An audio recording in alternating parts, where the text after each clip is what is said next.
Hello! Bonne année 2024. Nous sommes le 3 janvier. J'espère que vous avez passé un bon réveillon de Noël, que vous avez bien passé le cap de la nouvelle année à votre image, hein, parce que parfois on peut simplement réveillonner chez soi en regardant un film en pyjama. C'est très bien aussi. J'ai déjà fait. Ça me plaît. Bon, moi, j'ai pas fait comme ça. On était chez les amis. C'était très très chouette. On a regardé le concert sur les Champs-Élysées avec le spectacle visuel, avec le décompte qui était pas mal fait, enfin moi je trouve. Sauf que le fournisseur, Proximus, le fournisseur de Wi-Fi, a bugué 5 minutes avant minuit. Donc finalement, on a regardé nos montres, on l'a fait à l'ancienne, mais c'était quand même très chouette. Donc voilà, alors je suis pas venue beaucoup, je vous ai pas beaucoup pris, tout simplement parce que j'étais fort occupée avec les préparatifs pour les fêtes et puis aussi passer du temps en famille, c'est bien aussi de temps en temps.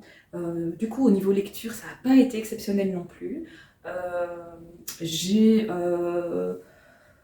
commencé le 24 décembre, je le prends là, un bûcher sous la neige de Suzanne Fletcher. Et je l'ai terminé ce matin. Donc pour vous dire, ça m'a pris quand même une bonne semaine. Non, parce que j'ai pas commencé le 24, je crois que j'avais commencé le 25 ou le 26. Donc ça m'a pris une semaine pour le lire. Bon, c'est quand même une lyrique, hein, il fait 450 pages à peu près. Mais c'est aussi un style qui est assez lent, assez contemplatif. Et j'avoue que par moments, j'ai eu envie d'arrêter ma lecture parce que j'avais l'impression qu'il ne se passait rien. Mais il y a une sorte de magie à chaque fois qui faisait que je ne me déconnectais pas. Qu'est-ce que je raconte? Que je me déconnectais pas, que je n'arrêtais pas ma lecture. Voilà. Donc ça a pris son temps, mais je l'ai lu. J'ai mis quelques petites citations qui me plaisaient.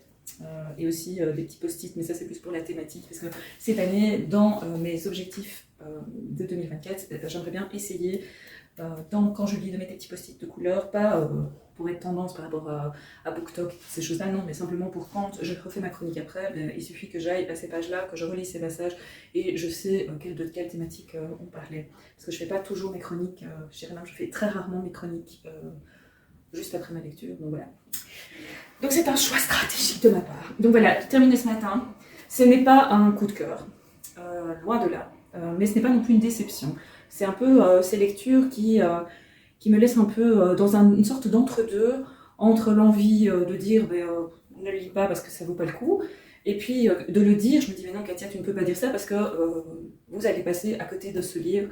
Et c'est un très beau livre, c'est très bien écrit, la traduction est pas mal. Je pense qu'il gagnerait encore en qualité de le lire en VO, mais bon, ça, je n'ai pas encore démarré ça, je ne sais pas si un jour je lirai en VO. Le style donc est très sympa, la forme littéraire est assez déconcertante, et les personnages sont attachants. Voilà. Et je pense que ce qui, moi, en tout cas, m'a tenue attachée à cette lecture, c'est clairement son personnage principal qui s'appelle Korak, qui est une jeune sorcière anglaise. Évidemment, je commence un vlog et d'office, quelqu'un arrive. Maintenant, je ne sais plus ce que je disais. Bon, je coupe. Me voilà de retour. Bon, donc, je vais toujours dire la même chose. Mes petits tocs langagiers n'ont pas disparu entre le 31 décembre et le 1er janvier, malheureusement. Donc, vous risquez encore d'entendre mes petits tocs. Comme un alors. Je vous parlais avant de couper pour un peu m'occuper de mes enfants. Du livre d'un bûcher sous la neige de Suzanne Fletcher. Donc, je vous disais que je ne savais pas trop si c'était un coup de cœur ou pas, mais que quand enfin, non, c'est pas un coup de cœur, ça c'est clair, mais dire que c'est une mauvaise lecture, j'y arrivais pas. Parce que pour moi, je m'étais vraiment hyper fort attachée au personnage principal de Korak, qui est une jeune sorcière anglaise, qui fuit l'Angleterre et qui arrive en Écosse. Là, elle va rejoindre un clan d'Écossais. On est à la fin du XVIIe siècle, donc là, ça date, hein, c'est pas récent. Et elle va vivre vraiment une aventure et l'histoire va vraiment prendre un tour hyper intéressant puisque elle va utiliser, elle a une connaissance des plantes que sa mère lui a léguées et elle va utiliser ses dons pour aider le clan MacDonald elle va petit à petit faire sa place, mais elle ne va pas pour autant vivre comme les McDonald's, elle va vraiment vivre en symbiose avec la nature, en accord avec la nature, et elle va vraiment être en connexion totale avec son environnement, et ça c'est assez intéressant. Et le fait d'être justement connecté à son environnement, à l'eau, à la terre, au feu. Là, je suis en train de réfléchir aux 4 éléments. Air, feu, eau. Mince, j'ai un trou de mémoire. Ah, j'ai un trou de mémoire, je ne sais plus. Vous allez pas m'aider, vous, évidemment. L'air, la terre. Voilà, la terre. Donc, air, terre, eau, feu. Donc, elle est vraiment en connexion totale avec ça. Et c'est vrai que on pourrait se dire, mais finalement, si nous, on était en telle connexion avec notre environnement, ben, on percevrait sûrement aussi des choses et on aurait sûrement aussi un petit côté de sorcière. Et c'est ça que j'ai trouvé intéressant dans cette histoire, dans ce récit, c'est que finalement, le fait de se reconnecter à, en tout cas pour nous, 4 siècles plus tard, non, peut-être pas 4, 3 siècles, j'ai un doute là, 1700, oh, j'ai pas envie de compter, ah oui, 3 siècles, ouais, allez, un peu plus de 3 siècles plus tard, mais c'est nous rappeler aussi que nous aussi, on a enfin en tout cas moi c'est comme ça que je l'ai compris, c'est que moi aussi j'avais sûrement ce potentiel et cette capacité d'être en connexion avec les 4 éléments, d'être plus à l'écoute finalement de la nature, des animaux, de la météo, d'arrêter de forcer les choses et tout ça. Et c'est vrai qu'on a tendance à, par exemple ici maintenant on est en hiver, les journées sont courtes, donc on a tendance à vouloir continuer à vivre normalement comme si on vivait en été, d'avoir le même rythme de vie, mais physiologiquement, notre corps a besoin, c'est le moment où notre corps aussi se repose. Avec la nuit, ben, la mélatonine fonctionne, donc on est plus fatigué, on va dormir plus tôt. Enfin bon, moi pour le moment c'est absolument pas le cas, donc du coup cette lecture-là c'était pas mal comme petite piqûre de rappel. Finalement, ben, les journées elles sont courtes. Il fait dégueu, là il pleut de nouveau, j'ai été tout à l'heure mettre des grains dans le jardin pour les oiseaux, je me demandais pourquoi j'ai été mettre des grains dans le jardin pour les oiseaux, il fait 20 degrés, donc là j'exagère un peu, il fait 10 degrés, on ne se croirait pas du tout au mois de janvier, et surtout le jardin est détrempé, enfin bref, c'est pas le sujet, là on est parti sur des discussions climatiques, donc je ne vais pas non plus me lancer là-dedans, mais en tout cas voilà, sur l'aspect de l'histoire, c'est très intéressant, justement, cette connexion à la nature, ce rappel de nos potentiels individuels, justement de pouvoir vivre mieux avec la nature et moins dans une lutte contre la nature et contre les éléments et contre... voilà. Alors oui, je sais, les gens qui ont les pieds dans l'eau actuellement ne me diront pas ça. Oui, mais d'un autre côté... c'est vraiment, ces gens-là sont victimes finalement d'un peu de la bêtise humaine, d'avoir permis la construction de certaines choses de maisons, de bâtiments, d'usines, l'arrachage d'arbres, de buissons, de tous ces éléments qui faisaient en fait que notre environnement formait un tout, et on a modifié complètement ça, donc forcément à un moment donné il y a un retour de manivelle, puisque on a à l'époque pas tenu compte des éléments comme l'environnement, et puis bon, donc maintenant, malheureusement, il y a des victimes, et ces victimes-là sont des victimes, je veux dire, c'est elles qui payent pour finalement la bêtise d'autres personnes qui sont sûrement déjà mortes depuis longtemps. Mais bon, c'est comme ça. Bon, sinon, revenons-en à Un bûcher sous la neige. Dans ce livre-ci, ce qui est hyper intéressant, c'est la plume de l'autrice qui est très poétique. Alors bon, ici, évidemment, c'est la traduction. Elle a aussi une forme, un choix de structure de récit qui, au départ, est très interpellant, puisqu'on se retrouve avec... un format confession à la première personne de Corac, justement, qui se confie à Charles, qui est un prêtre catholique irlandais, qui vient en fait enquêter sur le massacre de la famille MacDonald, un massacre qui est connu dans l'histoire de l'Écosse, et dont Corac est une survivante et un témoin. Et donc il veut essayer de comprendre finalement comment est-ce que ce massacre a pu être possible et qu'est-ce qui a bugué, qu'est-ce qui n'a pas été. Alors au début évidemment il est très réticent à voir cette jeune femme, parce qu'il faut savoir que Corac elle est toute petite, elle est toute frêle, elle est en prison, dans des conditions déplorables, elle est dégueulasse, elle est sale, et donc il va écouter son histoire. Donc dans cette partie-là, c'est Cora qui raconte à Charles déjà comment elle est arrivée jusque-là, et donc il y a toute la partie, il y a plusieurs parties, donc les différentes étapes finalement du chemin de Corac pour arriver jusqu'en Écosse, et pour finalement expliquer, justifier sa place dans ce massacre, et aussi comprendre comment ça se fait que finalement elle se retrouve emprisonnée. On sait dès le départ qu'elle va mourir, qu'elle va être brûlée sur le bûcher en tant que sorcière, mais on ne sait pas pourquoi, donc on ne sait pas très bien comment elle s'est retrouvée en prison, et donc ça c'est hyper intéressant, et on s'attache aussi à Corac, qui est vraiment à la fois innocente d'un point de vue de tout ce qui est social, et elle n'a pas les codes, clairement. D'un autre côté, elle a grandi aussi dans un environnement où on ne lui laissait pas de place pour qu'elle puisse s'intégrer, donc forcément les codes sont quand même un peu plus difficiles à avoir dans ce cas-là, et aussi elle n'a pas d'éducation, mis à part ce que sa mère lui a transmis au niveau de ses connaissances des plantes, de la nature, donc soigner, tout ça, toutes les choses. Voilà, elle a des compétences qui sont évidemment beaucoup plus limitées que nous, aujourd'hui, qui allons tous à l'école entre 2 ans et demi et 3 ans jusqu'à nos 18 ans. Donc ici, Kovac, elle n'a pas du tout cette éducation-là. Elle ne sait pas lire, par exemple. Elle ne sait pas écrire. Mais à côté de ça, elle a une intelligence qui est assez surprenante, et un sens pratique, un sens commun, et surtout une humanité qui est rayonnante, et une résilience aussi certaine, puisqu'elle se retrouve emprisonnée, mais elle l'a compris que de toute façon, c'était parce qu'elle était une sorcière qu'elle se retrouvait enfermée. Donc c'est assez introspectif. C'est pas spécialement toujours évident à lire, parce que parfois on a un peu envie de dire allez, on avance, mais c'est hyper intéressant. Et puis, parce que j'allais arrêter évidemment sans vous dire la deuxième forme de récit. Le deuxième récit, il y a à chaque chapitre, à la fin, il y a une lettre de Charles à son épouse, Jane, qui elle est restée en Irlande avec leurs enfants. Et donc aussi progressivement, on va découvrir les relations que cet homme de la fin du XVIIe siècle a, et les sentiments qu'il a pour sa femme, pour sa famille, la personne qu'il est, on le découvre, et c'est une personne qui a réellement existé. Comme Corac, on sait qu'elle a existé, voilà, que son nom est connu, mais voilà, il y a même, c'est expliqué à la fin du livre, donc là je peux rien parce que là c'est des infos qui sont complémentaires à l'histoire.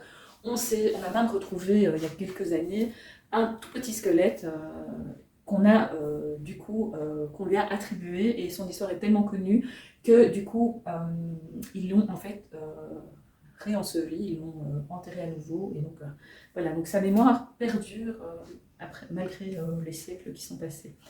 Voilà, donc ça c'est un bûcher sur la neige, une lecture à mettre dans votre palle quand même, je pense. Maintenant, si vous avez besoin d'action, choisissez le moment pour le lire. Voilà. Et c'est aussi le genre de livre, une fois qu'on est lancé, c'est compliqué de s'arrêter, mais une fois qu'on s'est arrêté, c'est compliqué de le reprendre. Je ne sais pas expliquer pourquoi. Je pense que c'est parce que justement, en tout cas dans mon cas, j'avais cette frustration que je n'avais pas suffisamment de temps que pour me plonger complètement dans ma lecture. Donc c'est un peu frustrant.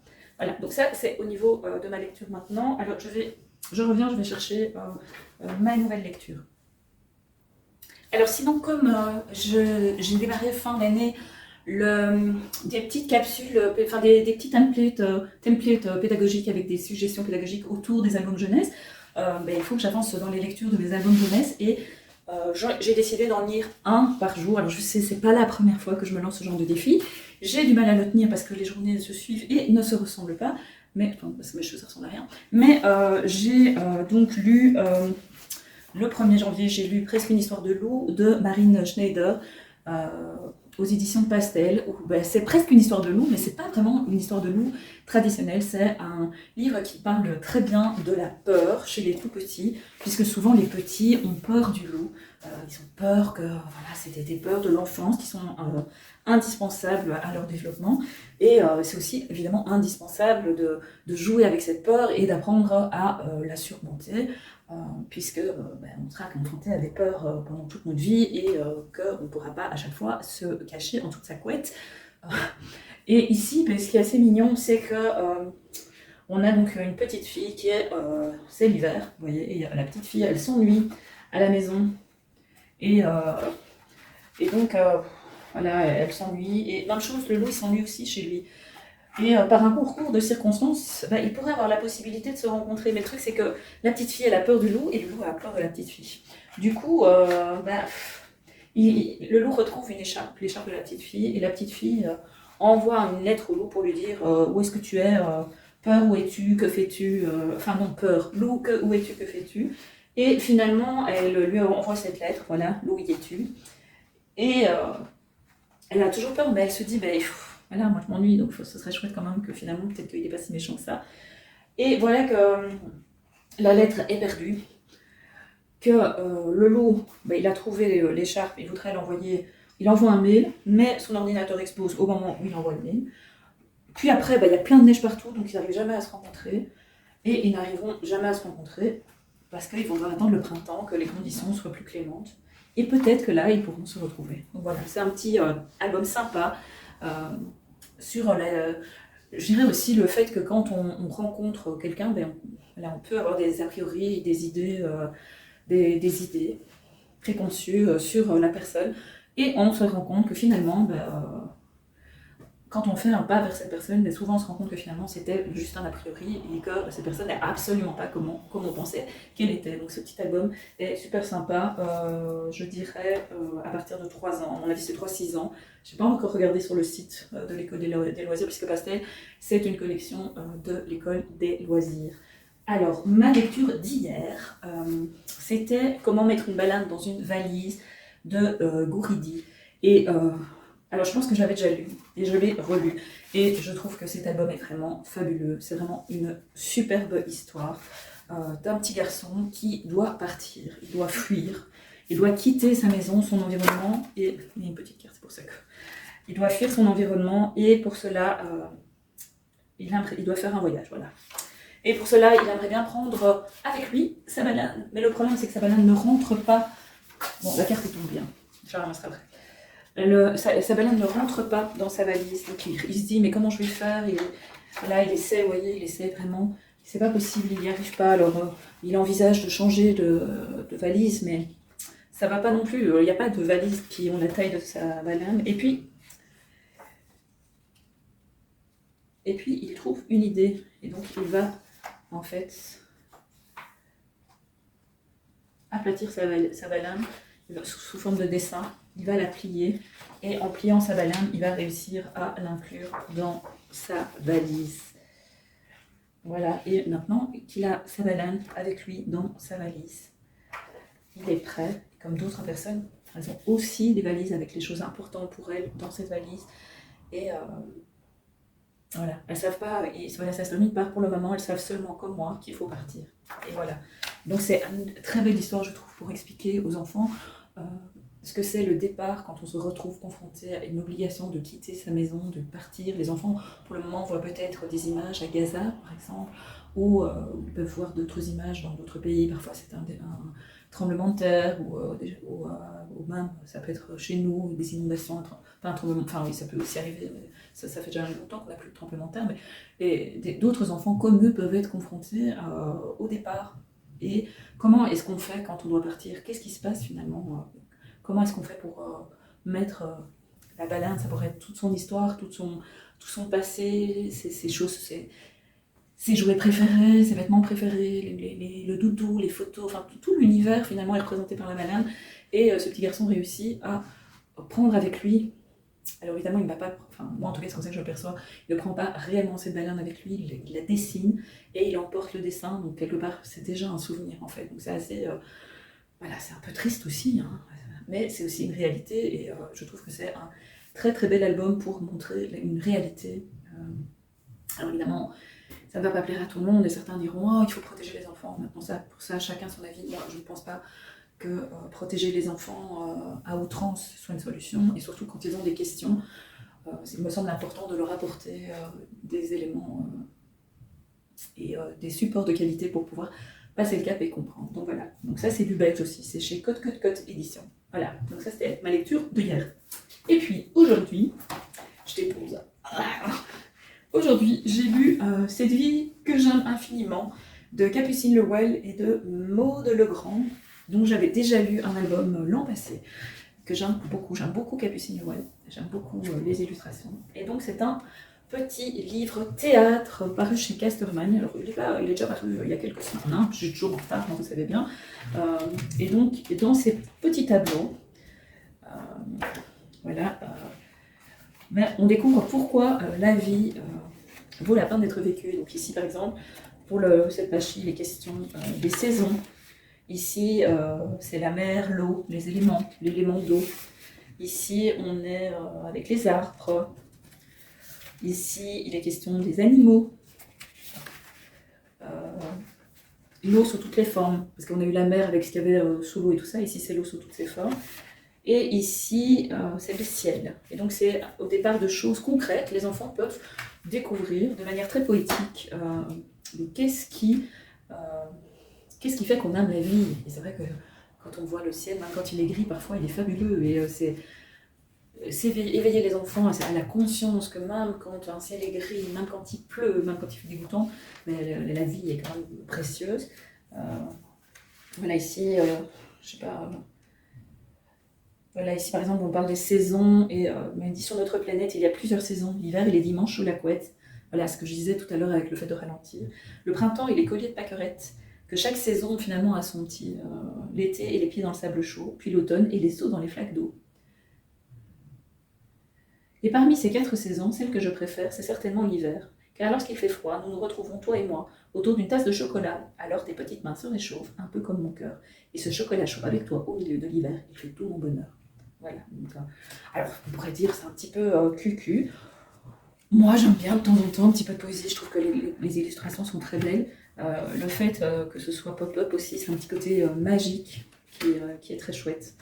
Donc voilà, un bel objet de livre aussi, qui permet aussi à l'enfant de rentrer dans le livre autrement qu'à travers le texte et l'image, puisque ici, l'objet livre est clairement un support aussi qui participe à l'histoire et au contenu de l'histoire. Alors, au niveau de mes cadeaux de Noël, alors j'ai reçu une petite trousse que je n'ai pas encore utilisée, je vais la monter maintenant, d'Élodie de la Biblio des Loups. Voilà, on s'est fait un petit échange de cadeaux. Une petite trousse de produits Nuxe. Il y a un gel douche relaxant. Il y a une huile prodigieuse. Attendez, j'enlève mes lunettes parce que cette année je prends un an de plus. Hein, donc, alors, prodigieux. Qu'est-ce que c'est? Je vais le sortir. Ah, c'est le parfum. Voilà, un parfum. Une petite mignonnette de parfum. Et j'ai déjà regardé, hein, mais j'ai oublié évidemment. Et alors, c'est un gommage granité ressourçant. Je vous le montre ici. Voilà. Donc, c'est dans une petite trousse avec 4 produits. Je vous montre l'huile prodigieuse. Voilà.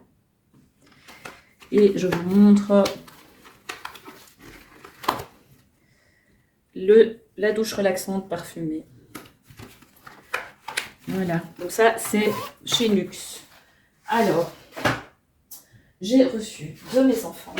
Mes enfants se cotisent, chaque année ils se mettent ensemble pour m'offrir un livre. Ça fait déjà 2 ans qu'ils m'offrent un album de Benjamin Lacombe.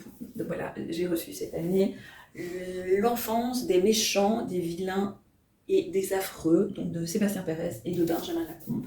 Donc, que je n'ai évidemment pas encore lu. Mais regardez-moi comme c'est beau. N'oubliez pas, ce sont des méchants, des vilains, des pas beaux. Hein. Donc, bien que il est mignon quand même, regardez, pour un pas beau. Bon, je n'ose pas imaginer ce qu'il fait, mais non, en fait, il est mignon, mais regardez, il est pas si mignon que ça.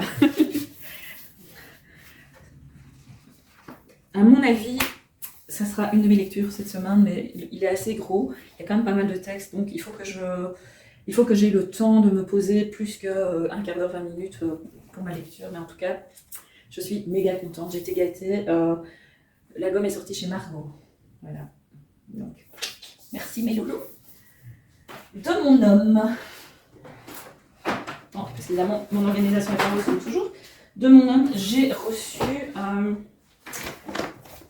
book nook, voilà, un do-it-yourself book, donc, que je n'ai pas encore commencé parce que j'ai un problème de colle, parce qu'il m'a offert il me l'a offert, bon, je lui avais un petit peu orienté le choix, hein, mais il a oublié, enfin il n'a pas oublié, en fait il a vu la colle, machin, il s'est dit oh bah elle fera ça bien toute seule, mais du coup c'est un retour de stock. J'ai un peu du mal à trouver la colle, donc là j'en ai commandé. Revenons-en à ce book Nook Eternal Bookstore, Sidermans Cadem Mutato. Donc j'ai pas grand chose à vous montrer parce que voilà, je n'ai pas encore. Il va mesurer 23 cm de haut, 11 cm de large et 18 cm de profondeur. Donc ce sera à peu près. Bon, il sera pas très grand. Donc voilà, donc problème de colle, je n'ai pas encore commencé. Voilà la boîte. Je vous montre.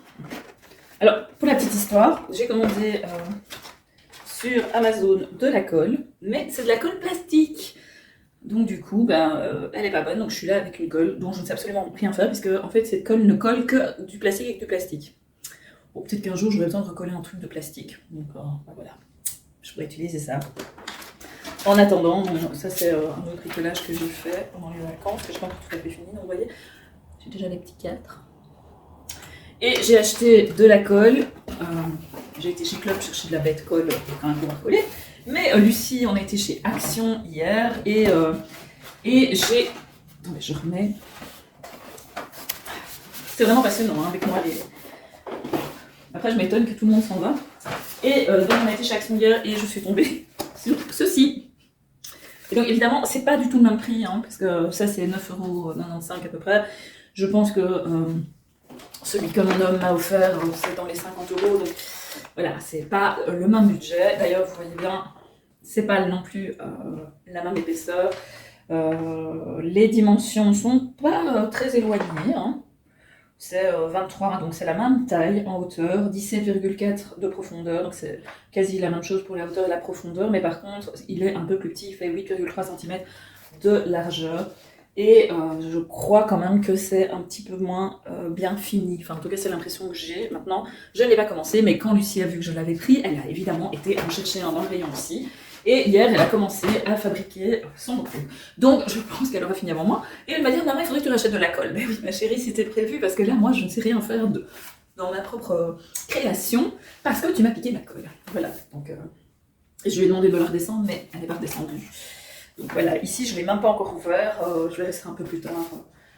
Comme cadeau de Noël aussi, j'ai reçu ceci. Alors peut-être que certains d'entre vous connaissent, c'est Little Inklings Read, Plan, Create. Alors, j'enlève mes lunettes parce que c'est écrit en jaune et que j'arrive pas à lire.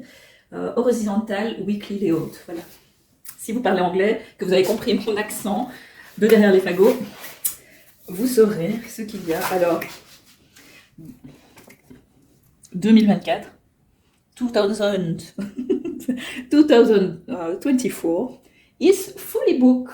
Tips for great unboxing. Step 1, snap a pic, record your process. Step 2, share, don't forget to tag us. Little Links. Alors, Little Inklings Design. Step 3, enjoy your new planner. Et donc, j'ai reçu de Virginie un book planner qui vient du Canada. Et donc, c'est une créatrice canadienne qui s'appelle, dont le site, la page Instagram s'appelle Little Inklings. Je vous mettrai les liens. Et chaque année, elle fait un carnet de lecture. Mais c'est de la bombe, hein. Franchement. Alors ici, il y a plusieurs sortes. Ici, Virginie m'a choisi le clair. Et je la remercie parce que j'ai besoin de lumière cette année. Alors ça, c'est pour savoir où on est. Il y a des petits stickers avec, voilà, ici, audio, les livres.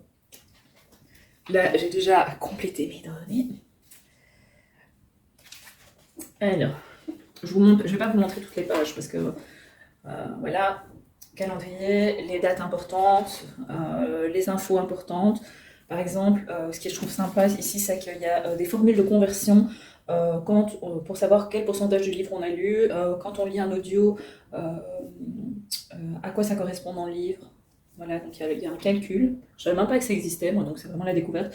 Et même chose pour les e-books, quand on a le pourcentage, de pouvoir le convertir en nombre de pages. Alors, les objectifs 2024, vous voyez que je brille par l'avance que j'ai pris.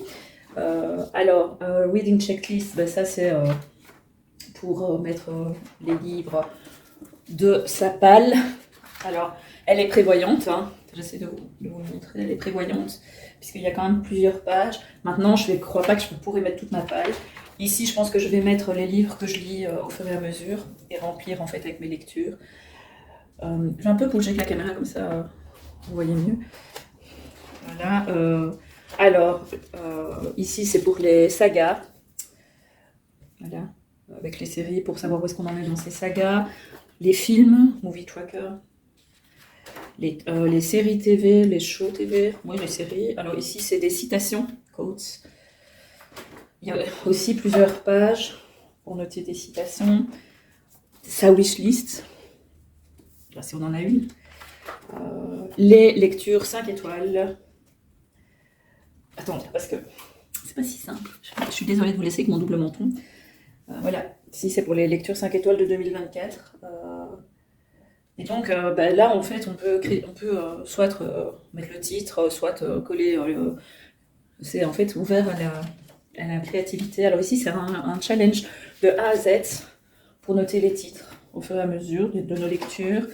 Ça, c'est un challenge 24 livres en 2024. Donc, sélectionne 24 livres que tu as déjà ou 24 livres que tu voudrais lire et essaye de les lire les 24 en 2024. Donc, c'est plutôt sympa.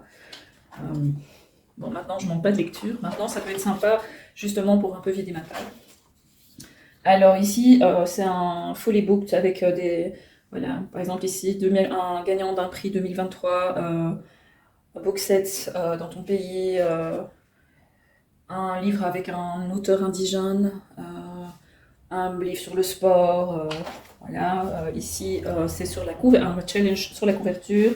Ici, c'est les couvertures de couleurs différentes.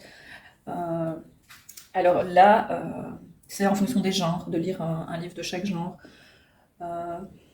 Et ici, c'est à travers les âges aussi. Ou à travers le monde. Enfin, cet agenda, c'est vraiment une pépite, quoi. Voilà. Chaque fois qu'on a lu, on peut colorier ou mettre la petite couverture. On peut, ça c'est voilà, pour se challenger au niveau du nombre de lectures. Moi, je vise 150 à peu près. Mais j'en parle pas trop sur les réseaux parce que je trouve que chacun doit lire à son rythme. Et moi, pour le moment, j'ai le temps de faire toutes ces lectures, mais que j'aurais peut-être pas le temps en 2024 de lire autant qu'en 2023. Alors ça, par contre, j'adore. C'est la Battle of the Books. C'est le livre préféré de chaque mois. Et puis finalement, on arrive à choisir le titre préféré de l'année. Alors ça, qu'est-ce qu'elle m'avait dit Ça, je sais plus. J'avoue. Je pense que c'est en fonction des livres. Je sais pas. Il faudrait que je redemande voilà, les statistiques, les genres, quels genres on a lu, avec des graphiques. C'est vraiment très très poussé, des pages aussi blanches, avec des petits points où on peut mettre ce qu'on veut. Et alors par mois, il y a un véritable agenda avec, voilà, pour mieux organiser ses lectures. Voilà. Les livres à lire dans le mois, les nouvelles sorties. Alors, releases, il faudrait que je regarde si c'est sorti ou achat, parce que parfois mon anglais, je le pratique plus depuis 4 ans, mais il souffre un peu. Voilà, et aussi le nombre de pages lues. Bon, moi je suis pas spécialement une grande. Voilà, j'aime pas trop noter le nombre de pages que j'ai lues, mais je trouve ça peut être sympa d'un petit peu me challenger par rapport à ça. Voilà, les achats, les statistiques de tout ce qu'on a lu, et de nouveau de la place pour noter. Et il y a ça pour chaque mois, et chaque mois est avec un petit signet. Voilà, on va jusqu'en décembre. Et puis en décembre, voilà, ici on est de nouveau, on a les mêmes choses. Et alors à la fin, on a les reviews avec des coloriages. Voilà. Là aussi, si on veut, on peut colorier. Et moi qui ne fais pas toujours mes chroniques dès que j'ai fini la lecture.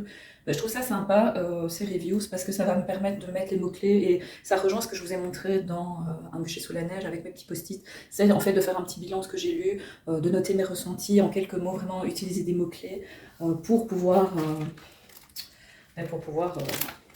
écrire ma chronique par après. Alors il y en a pas mal des reviews, voilà, et après il y a encore des pages blanches, donc quasi... attendez, hein. Ça c'est encore review. Voilà, donc voilà, il y a tout ça de review, il y a 2 reviews, donc 2 avis à mettre sur chaque page, et après il y a des pages blanches où on peut encore noter des choses. Il y a encore en plus des pages lignées après, et il y a une petite pochette aussi derrière. Donc voilà, il faut maintenant que je prenne l'outil en main, on est déjà le 3, donc il va falloir, vous avez vu l'aquarium de mon homme, il va falloir que je m'y mette, c'est pas encore tout à fait au point, je dois prendre le temps tout simplement.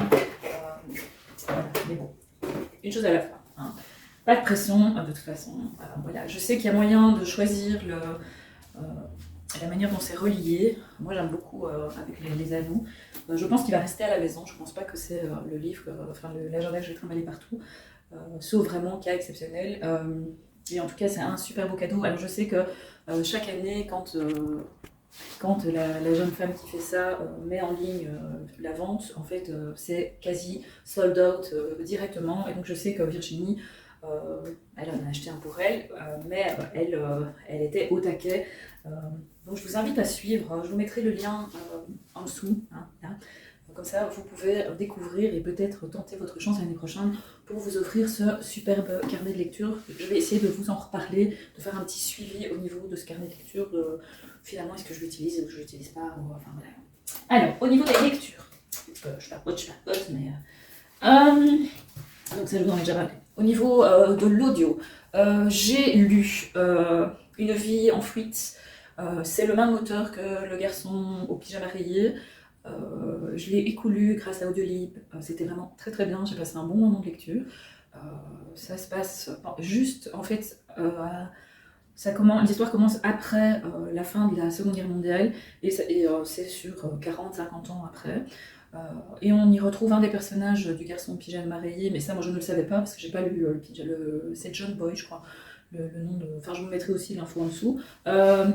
Vraiment une lecture intéressante, une suite visiblement, enfin une suite qui peut être lue totalement indépendante, de manière totalement indépendante, sur finalement que sont devenus les survivants de cette Seconde Guerre mondiale, et ici d'un point de vue de la fille d'un des bourreaux. Donc le personnage principal est la fille d'un des tortionnaires d'un camp de concentration, on ne dit pas lequel, peut-être qu'on me dit lequel dans le premier livre mais que j'ai pas lu, je sais pas.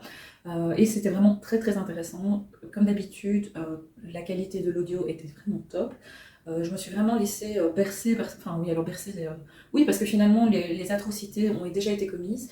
Il y a encore des moments difficiles dans l'histoire. Il y a le fait pour ce personnage dont j'ai oublié le nom, bravo, de construire sa vie sur les cendres de la vie que son père lui avait construite, la vie que sa mère vivait, et donc elle se retrouve seule avec sa mère à Paris après la guerre allemande. Elles ont fui l'Allemagne pour ne pas être arrêtées. Et moi j'ai été assez un peu choquée finalement du poids que cette jeune femme qui finalement était encore une enfant quand elle s'est retrouvée à vivre à côté d'un camp de concentration parce que son père avait été muté dans ce camp de concentration, la responsabilité que cet enfant en grandissant porte, mais à ses yeux, mais aussi aux yeux de la société. Et je me dis, est-ce que c'est vrai, est-ce que c'est pas vrai? Donc il faudrait que je me renseigne un peu. Parce que ça, j'ai trouvé que pour moi c'était fort, finalement c'était un enfant. Donc est-ce qu'on peut en vouloir à quelqu'un qui a grandi dans une idéologie, qui n'a rien connu d'autre que les mouvements de jeunesse pro-hitlériens, qui a grandi dans une famille qui était nazie? Est-ce que vraiment on peut porter une responsabilité aussi lourde de devoir payer pour les méfaits de ses parents? Je sais pas. Voilà. Mais bon, ça c'est très personnel et ça n'enlève rien au fait que, effectivement, les personnes doivent payer pour les actes qu'elles ont commis. Ça c'est sûr, et je pense que, enfin, pas toutes, évidemment, il y en a beaucoup qui ont pu s'enfuir et qui n'ont pas dû assumer leurs actes, mais il y en a quand même pas mal qui aussi ont ont dû assumer les conséquences, mais les enfants, je ne savais pas. Donc je ne sais pas si c'est une histoire vraie ou si c'est une histoire inventée. En tout cas, aux yeux de la société, aux yeux des gens que cette jeune femme croise et que cette femme croise plus tard. Parce qu'il y a en fait une partie dans le passé et une partie dans son présent où elle se retrouve un petit peu confrontée dans une même situation, c'est-à-dire ce choix de se taire ou de dénoncer ou d'aider. Voilà.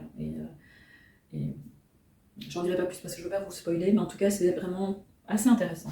Un regard sur les conséquences de la Seconde Guerre mondiale que je n'avais jamais lu, en tout cas pas comme ça, et pas de ce point de vue-là, pas du point de vue allemand justement, donc ça je trouvais ça intéressant. Sinon, après ça, j'ai commencé Un sort si noir et éternel. Ne me demandez pas le nom de l'autrice, je mettrai aussi en barre d'infos en dessous. Alors bon, après l'autre lecture, c'était quand même un peu moins fun. Enfin, non, c'est pas fun parce que l'autre était pas fun, comment dire. C'était un petit peu moins mon style, moins ma came, voilà, je vais dire ça comme ça. Donc je me retrouve en fait dans une histoire de fantasy, de young adulte, de romantasy, j'en sais rien parce que je suis nulle dans les intitulés des histoires. Donc clairement c'est du young adulte, c'est pas du young adulte 20 ans, c'est plutôt du young adulte 16 ans, 15-16 ans. Alors bon, certains crieraient au scandale parce qu'on ne peut pas faire lire ça à 14 ans. Moi je pense quand même qu'il faut arrêter de voir les jeunes filles de nos jours comme des vierges effarouchées qui ne connaissent rien à la sexualité. Maintenant, protéger des enfants, oui. Pour moi, à 14 ans, on n'est plus spécialement dans l'innocence de l'enfance. La société s'est déjà bien chargée, avant la littérature, de leur insuffler une certaine manière de voir la sexualité, et d'où l'intérêt de lire, de les laisser lire et de les laisser découvrir plein de choses. Pour moi, alors évidemment, des choses adaptées à leur âge, et de faire confiance aux éditeurs et aux libraires qui vous le conseillent. Alors évidemment, si vous tombez sur une libraire vieille Bic ou vieille France qui vous dit non, surtout il ne faut pas lire ça, voilà. En tout cas, pour le moment, il ne se passe rien. J'ai lu un peu plus de la moitié, je suis à 60% de l'écoute. J'avoue qu'au début, j'ai failli arrêter parce que voilà, je trouvais que c'était vraiment un peu des états d'âme d'adolescence. Et bon, quand on a 30 ans de plus que l'adolescence, c'est quand même un peu beaucoup. Mais finalement, je me suis prise au jeu et j'aime bien. Donc c'est une réécriture de La Belle et la Bête, je pense. Je crois bien. Bon, Lucie m'a dit que c'était une réécriture et après coup, je me suis dit, bah oui, effectivement. Donc c'est un peu dans cette veine de réécriture, avec une Harper, l'héroïne, qui n'a pas froid aux yeux, qui n'a pas une vie rose et dorée. Donc on est vraiment dans quelque chose qui tient quand même correctement la route et qui est bien. Donc vraiment, voilà, je vous en parlerai quand je l'aurai terminé. Au niveau des lectures communes, voici la petite pile pour janvier. J'ai prévu 5 lectures, une par semaine. Alors la première, c'est un livre que j'avais déjà commencé il y a un petit temps. C'est À fleur de peau de Saverio Tomasella. Le roman initiatique des hypersensibles. Donc voilà, moi j'ai eu confirmation ici fin 2023 que je suis une vraie hypersensible. Bon, alors je n'avais pas vraiment besoin d'être dans la confirmation, je m'en doutais, mais voilà. Et donc ça fait très longtemps que j'ai ce livre dans ma palle. D'ailleurs il est pas tout récent, hein, ça se voit. Je me suis dit, celui-là, il faut que je le lise, il faut que je vide cette palle de tous ces petits livres que je n'arrive pas à coincer. Et donc je pense que jusqu'au mois de mars, j'ai sorti tous mes petits livres, et donc chaque semaine, je proposerai en lecture commune un petit livre de 200-250 pages maximum. Alors ici, Saverio Tomasella est vraiment un spécialiste de tout ce qui est hypersensibilité. J'espère que ça ne sera pas trop à la grosse louche, que ce sera une lecture plutôt agréable et où le récit et la qualité littéraire prendront le dessus sur la thématique de développement personnel. Alors, que vous dire que c'est l'histoire d'une jeune femme qui s'appelle Flora, qui a tout pour être heureuse, mais par contre, elle se sent très vite agressée, elle stresse, elle angoisse, elle culpabilise. Oh tiens, stress, angoisse, culpabilité, je ne vois absolument pas de quoi vous parlez, monsieur, mais qu'est-ce donc ? Et donc, elle va rencontrer un professeur de yoga et de méditation qui lui prouvera que non, qu'en fait, qu'elle n'est pas trop sensible. Voilà, c'est aussi accepter son hypersensibilité, en tout cas c'est comme ça que je le perçois dans en lisant la quatrième de couverture, l'accepter pour pouvoir en faire un outil et comprendre comment on fonctionne pour pouvoir trouver sa place dans le fonctionnement de notre monde sans pour autant être mise à mal régulièrement, ce qui est mon cas. Et donc, ici j'aime bien parce qu'ils mettent lui prouvera qu'en suivant sur des chemins de fortune les voies de la confiance, Flora apprendra à cultiver ce qui fait d'elle ce qu'elle est, pour s'épanouir enfin, telle une fleur au printemps. Donc je commence cette lecture ce soir, voilà, à fleur de peau. Alors, la suite, je ne sais plus dans quel ordre. J'avais prévu de lire les livres, donc mea culpa. Il y a Ressac de Digelet. Voilà. Donc là, c'est une autobiographie où Digelet en fait écrit. Elle part en Bretagne, le long de la mer, et elle va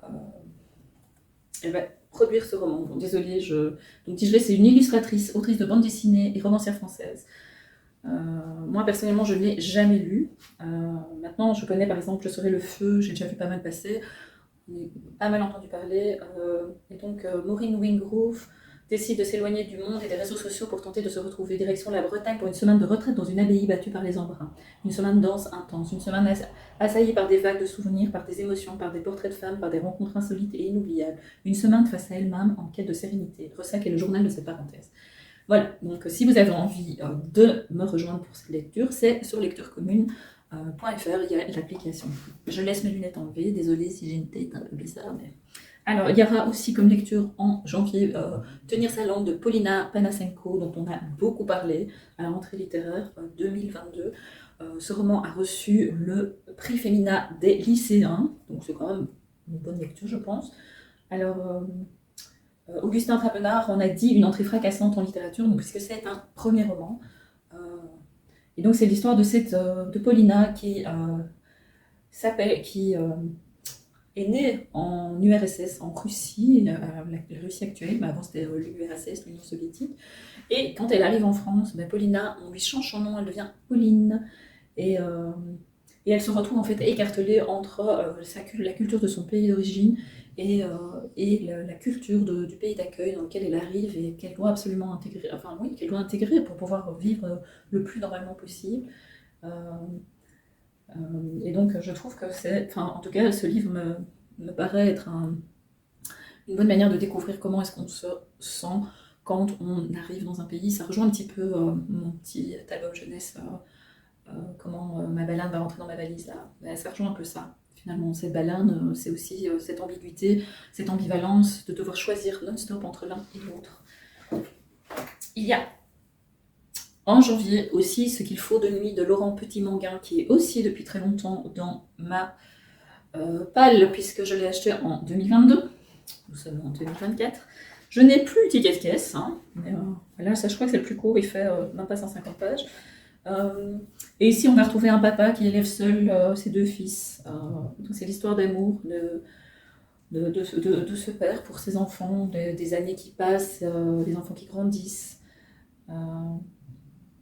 Et donc ici, il décide de ce qui est important pour eux et la façon dont ils envisagent leur avenir. Et pourtant, ce sont encore que des gosses. C'est une histoire de famille et de conviction, de choix et de sentiments ébranlés. Une plongée dans le cœur de trois êtres, un livre fulgurant où l'auteur dénoue avec une sensibilité et une finesse extrême le fil des destinées d'hommes en devenir. Voilà. Alors, les retours. J'ai eu, parce que j'ai déjà annoncé les lectures communes, j'ai eu 2-3 retours qui me disaient oui, j'aimais bien l'histoire, mais j'aimais pas le style. Donc voilà, ça va être une découverte. Parfois, c'est bien aussi de se challenger par rapport à des lectures qui sont un peu plus difficiles, des styles qui sont parfois moins accessibles. Et il a aussi reçu le prix Femina des lycéens. Donc, décidément, je n'ai pas fait exprès. C'était, je sais pas, regardez, tiens, je vais prendre tous les prix Femina. Mais il a aussi reçu d'autres prix. Donc, c'est quand même un livre qui est assez connu. Et je pense que, je crois que c'est la semaine prochaine. Ça fait déjà 2 fois que je vous dis que je pense que c'est la semaine prochaine. J'ai prévu de lire Les Gratitudes de Delphine de Vigan, qui est lui aussi depuis un sacré bout de temps dans ma palle, et que j'ai très envie de découvrir. J'ai très envie, voilà, 2020, tout va bien. J'ai très envie de découvrir en fait Delphine de Vigan. C'est d'ailleurs pour ça que j'avais acheté le livre. Voilà, maintenant, ça ne s'est pas mis ici. C'est programmé, donc je le lirai. Je crois que c'est par contre, lui, c'est... Ah non, je crois que c'était plus long, mais même pas. Donc ici, Les Gratitudes, c'est... on ne dit pas grand chose sur la quatrième couverture, donc c'est un peu la suite des loyautés, de ce que je vois, que j'ai évidemment pas lu. Ce serait trop facile si je l'avais lu. Donc vous vous êtes déjà demandé combien de fois dans votre vie vous aviez réellement dit merci. Un vrai merci, l'expression de votre gratitude, de votre reconnaissance, de votre dette, à qui? On croit toujours qu'on a le temps de dire les choses et puis soudain c'est trop tard. Donc voilà. Je pense qu'il y a question de sa mère qui était malade, mais je m'avance peut-être. Mais voilà. Bon, est-ce que je vous ai tout montré? Ah ben non, la journée n'est pas, cette vidéo n'est pas finie, parce que j'ai évidemment eu des réceptions ce matin. J'ai eu 2 réceptions aujourd'hui. Le facteur a sonné ce matin, c'était une réception Casterman, et dans la boîte aux lettres, en plus de ça, il y avait aussi une réception Nami. Et puis avant Noël, mais je n'ai pas encore pris le temps de vous montrer, j'ai aussi reçu j'ai été contactée par Robert Laffont, qui m'a demandé si j'avais envie de découvrir le nouveau roman de Anne Bockel, L'enfant de la rage. Et donc Anne Bockel, depuis que je suis sur Instagram, je pense, Anne et moi, nous nous suivons, et donc je suis très touchée que Anne ait demandé à Robert Laffont de me contacter pour parler de son livre. Alors il sort le 11 janvier en librairie, et j'enlève de nouveau mes lunettes. Bon, je me mets comme ça. Je vous montre. Je vous installe en vert, peut-être pour vous. Alors, c'est un môme, Johan Bélanger, un gamin de 17 ans qui, par un mélange de provocation et de révolte, s'est engagé dans une ZAD. Alors, moi, la belge, le ZAD, je vais devoir regarder ce que c'est. Sauf vous pouvez mettre en commentaire, si vous arrivez jusque-là dans ma vidéo, qu'est-ce que c'est une ZAD? Je veux bien savoir. Alors, ça peut être zone, et puis je sais pas. Un soir, les CRS, ça je sais ce que c'est les CRS quand même, débarquent, lacrymo, grenades blindées. Côté militant, branchage, caillasse, adrénaline. Lorsque les ombres des combattants se retrouvent entre les fumigènes, Johan manque à l'appel. Il est resté à terre, le corps disloqué. Sortira-t-il ou non du coma, et dans quel état? Pour ses parents, la vie s'est arrêtée. Il faut attendre, répondre aux questions de la petite sœur, qui cherche son grand frère sans comprendre. Découvrir la vie des activistes qui entouraient Johan, leurs convictions, leur humanité, jusqu'à ce que tout s'embrase. Une histoire qui prend aux tripes, car ce destin familial où se mêlent la fureur, l'espoir et la fièvre raconte la France d'aujourd'hui. Donc voilà, ce n'est pas le premier roman de Anne, qui a déjà écrit une histoire de Anne d'écrivain, une histoire des Anne d'écrivain en 2009 avec Étienne Kern, et je sais, parce que comme je la suis sur Instagram, je sais que c'est son mari. Donc elle vit à Lyon et elle enseigne en prépa. Là, vous les Français, vous savez mieux que moi, donc préparer aux études littéraires. Pardon. Alors voilà, merci Robert Laffont en tout cas, et merci Anne pour ta confiance. Je vais le mettre dans la pile, et voilà, ça fait partie des choses que je vais me faire, c'est de faire une liste des livres que je veux lire dans l'ordre. J'ai déjà fait un petit tas, mais comme j'ai du retard, ça prendra un peu plus de temps. Vous n'aurez pas l'avis pour le 11 janvier, ça va être compliqué. Alors, j'ai aussi reçu... j'ai été au goûter littéraire avec François, et j'ai gagné le premier roman de Floriane Joseph, Les vivants sont rois, aux éditions de Michel Lafon. Alors, à vous vivant encore, je voudrais offrir pour le temps qu'il reste de nuit La paix de 1001 étoiles, La paix des victorieux. Donc, Floriane Joseph avait déjà écrit un recueil de poésie avant, que j'aimerais bien en acheter. Là, mais bon, là j'ai décidé que j'allais un petit peu calmer au niveau de mes achats, parce que c'est plus possible. Surtout avec le calendrier de l'Avent, il y a 24 livres qui sont arrivés sur un mois, plus les achats, plus les machins. Enfin, c'est l'enfer. Enfin, c'est pas l'enfer, hein, c'est le paradis plutôt. Mais bon, financièrement et tout, il faut quand même que je me calme. Et donc, j'ai décidé, j'ai pas encore tout à fait fixé le nombre, mais que je devrais lire entre 5 et 10 livres. Alors, là, je sais pas, je crois que je vais mettre 6. Que quand j'ai lu 6 livres, je peux m'en acheter un. Voilà, je ne sais pas combien de temps je vais tenir. C'est le grand débat.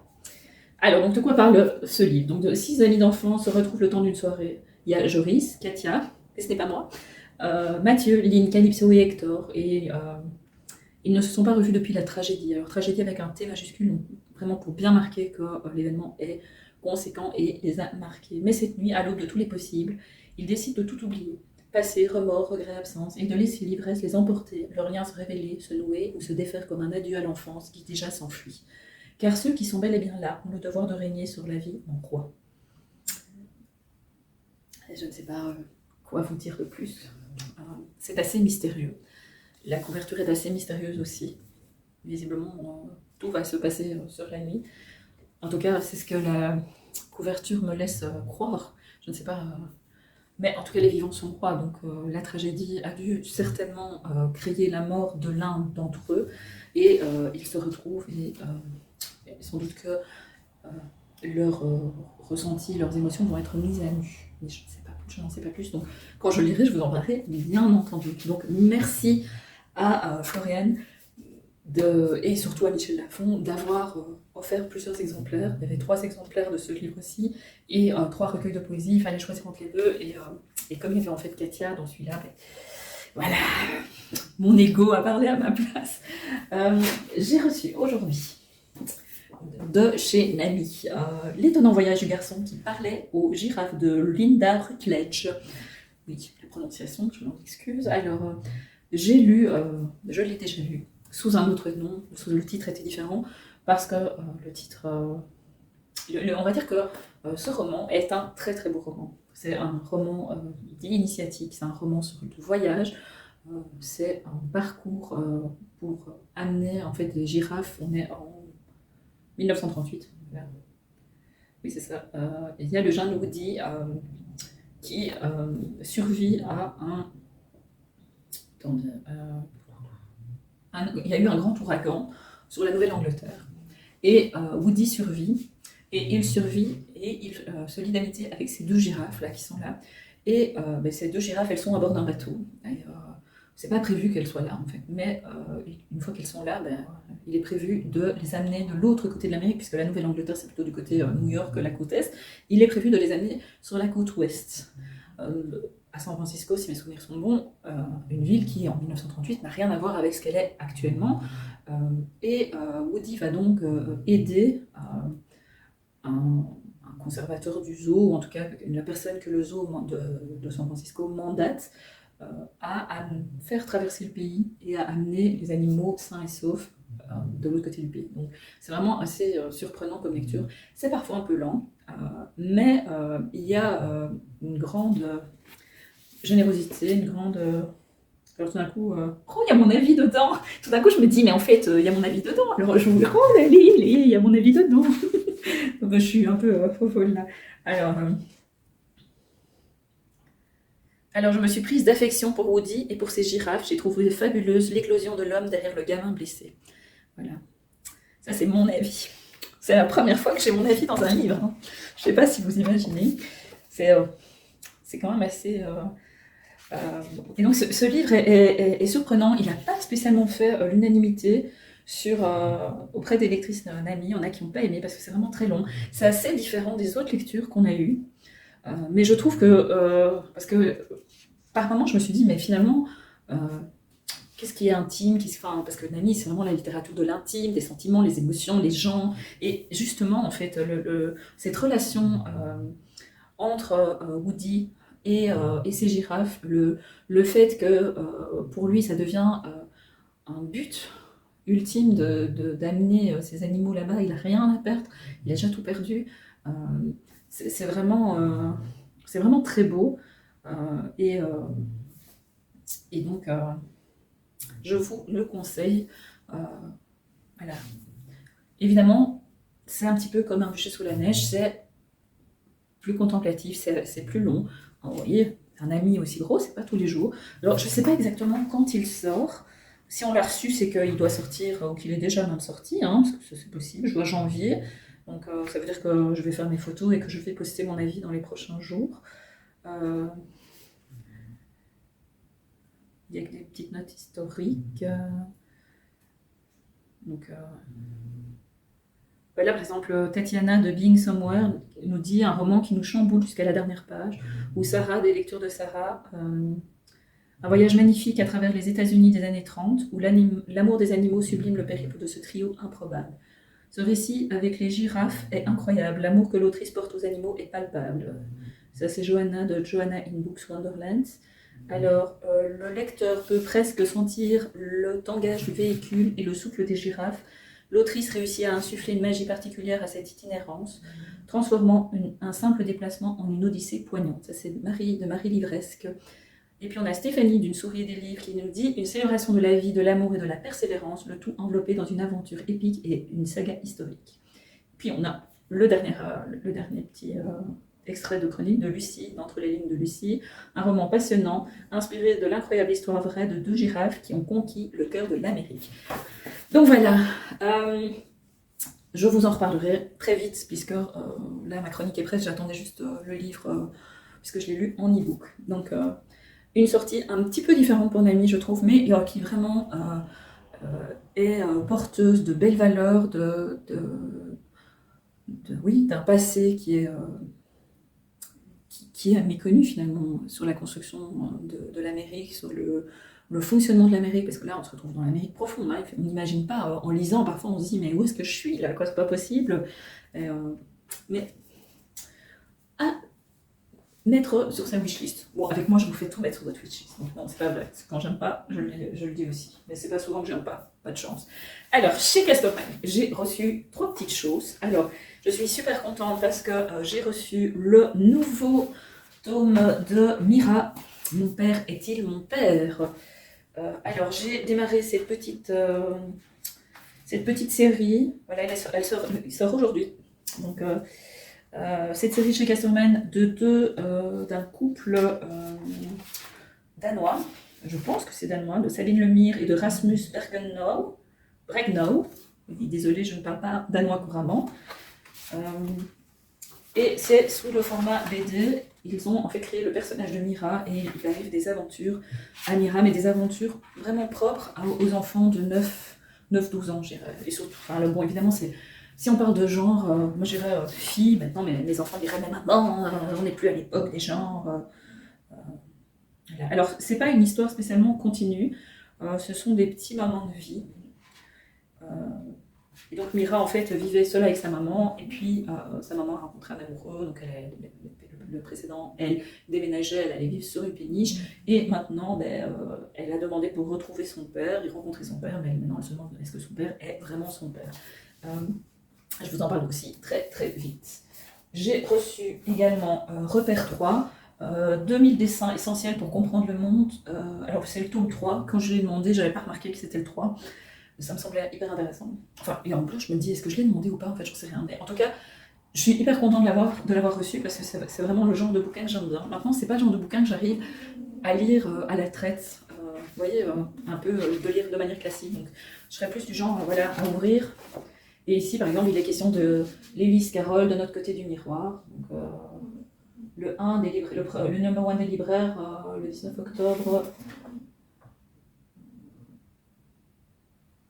Attends, je vais lire parce que ça me perturbe. Alors, oui, voilà. En fait, il travaille pour la presse et donc c'est un recueil de ce qu'il publie dans la presse. Et ici, c'est un journal qui s'appelle le 1 ou le premier, je sais pas. En tout cas, il a mis le et puis le chiffre 1. Et donc, il a quand même de bonnes références. Hein, monsieur, il n'est pas inconnu puisqu'il dessine aussi. Donc il fait des bandes dessinées, expérimentation graphique, il est dessinateur pour la presse, donc le 1, Le Monde, de New York Times, de New Yorker, il est membre de Lubapo, ouvroir de bande dessinée potentielle, collectif expérimental dont le principe est de produire des bandes dessinées sous contrainte artistique volontaire. Voilà, donc il y a quand même un travail artistique aussi derrière qui me plaît. Et donc voilà, ici ça a été publié dans le 1 des libraires le 19 octobre 2020, et donc c'est l'histoire de Lewis Carroll. Si je prends ici 2017-2021, les raisons de la colère, donc le mouvement MeToo, Joe Biden, la route vers la Maison Blanche. Donc, c'est une manière de raconter des événements de notre histoire ou de l'actualité. Bon, ben, ici, voilà. 11 septembre, une guerre de 20 ans, donc il y a des avis politiques aussi, les inégalités en chiffres.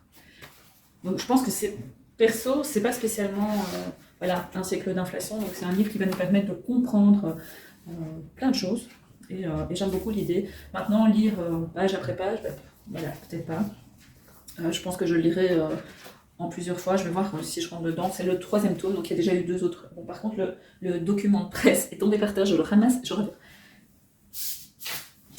Me voilà de retour. Alors, donc, je regarde juste pour la date. Alors, quand est-ce qu'il est sorti celui-là? Il n'est pas encore sorti, il sort le 17 janvier. Voilà. Donc c'est Håkon Gerner. Désolée pour la prononciation, une fois de plus. qui est... J'essaie d'avoir l'info, il n'y a pas grand-chose. Hein. Ah, ici. De quelle origine est-ce qu'il est? Et il a l'air d'être français. Il y a pas un... Je vais faire attention à ce que je dis parce que je ne peux pas qu'on me prête des propos que je ne veux pas tenir. En tout cas, il est clairement connu. Et donc, je suis très contente d'avoir reçu cet album. Merci. Merci à Casterman, comme merci pour Mira. Et aussi, merci pour l'expert. Voilà. Le bande dessinée. Alors, avec des dessins qui peuvent être quand même déconcertants. J'ai hésité à le demander, ça je m'en rappelle très bien. Mais l'histoire me tentait. Donc, été 1977, un accident se produit sur une route de campagne d'Allemagne de l'Ouest, RFA. À l'époque, ça s'appelait la RFA. C'était la République fédérale allemande. Et puis on avait la RDA, la République démocratique allemande d'Allemagne. Et la RFA, c'était la partie libre. Et la RDA, c'était la partie qui était rattachée à l'URSS, donc au communisme. Et donc, c'était si vous avez l'image du mur de Berlin, c'était vraiment ceux qui vivaient privés de liberté, voilà, avec les surveillances. Alors, donc il y a cet accident. On est du côté libre de l'Allemagne, dans lequel non seulement 2 véhicules, mais aussi 2 mondes se percutent. Myriam et son fils y perdent la vie, dans l'indifférence générale. Mais Monsieur Martin, un simple employé de la morgue, a des raisons bien personnelles de s'intéresser de plus près à cette affaire. Un portrait impressionnant de la société allemande d'après-guerre, qui évoque, au-delà de l'enquête criminelle, la difficulté pour chacun d'assumer ses responsabilités. Et donc c'est ça, en fait, qui m'a intéressée, qui m'a interpellée dans cette BD. C'est justement de retourner à une époque où, voilà, moi en 89, j'avais 13 ans, j'ai un souvenir très clair bon,